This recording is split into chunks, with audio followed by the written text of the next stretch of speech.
నమస్కారం. కథల లోకంకి స్వాగతం. ప్రతి వారం తెలుగు కథలు, సస్పెన్స్ నవలలు, భావోద్వేగ ప్రయాణాలు. కాబట్టి ఇప్పుడే మా కుటుంబంలో చేరండి. ఇకపోతే చివరి ఉత్తరం ఎపిసోడ్ 8లోకి వెళ్ళిపోదాం. రాయి కింద దాగి ఉన్న నిజం.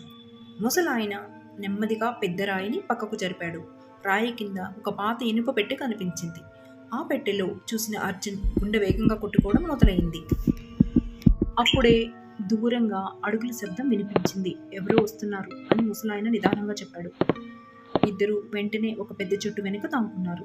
ముగ్గురు నల్లటి దుస్తులు వేసుకున్న వ్యక్తులు అక్కడికి వచ్చారు. వాళ్లలో ఒకతను చెప్పాడు, ఇంకా పెట్టి ఇక్కడే ఉంది, కానీ ఈ రాత్రే దీన్ని తీసుకువెళ్ళిపోవాలి అని. అది విన్న అర్జున్ ఒక్కసారిగా ఆశ్చర్యపోయాడు. ముసలాయన అతని చేతిని గట్టిగా పట్టుకుని, ఇంకా బయటకు రావద్దు, సమయం రాలేదు అని చెప్పాడు.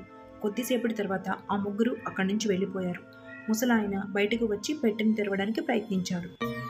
చాలా కష్టంగా తెరిచిన తర్వాత లోపల ఒక పాత డైరీ, కొన్ని నలుపు తెలుపు ఫోటోలు, ఇంకా మరో ఉత్తరం కనిపించాయి.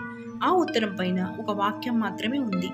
నిజం తెలుసుకోవాలంటే పాత బంగ్లాలోని నేలమాళిగకు రా అని రాసి ఉన్నారు. వాక్యం చదివిన వెంటనే అర్జున్ ఒక్కసారిగా నిలిచిపోయాడు. ముసలాయన ముఖంలో భయం స్పష్టంగా కనిపించింది. ఇక వెనక్కి తిరిగే దారి లేదు అర్జున్ అని అతను నెమ్మదిగా అన్నాడు. అప్పుడే బంగ్లా వైపు నుంచి ఒక భయంకరమైన అరుపు వినిపించింది. అర్జున్, ఆ పెద్ద ఆయన ఒకరి ముఖం ఒకరు చూసుకున్నారు. అసలు ఆ అర్జున్ ఎవరు, అక్కడ ఎవరున్నారు, ఇవన్నీ తెలుసుకోవాలంటే నెక్స్ట్ ఎపిసోడ్ చూద్దామండి. ఈ కథ మీకు నచ్చినట్లయితే ఒక లైక్ చేయండి. మీ అభిప్రాయాన్ని కామెంట్లో చెప్పండి. ఇలాంటి మరెన్నో ఆసక్తికరమైన కథల కోసం కథల లోకంను సబ్స్క్రైబ్ చేసుకోండి.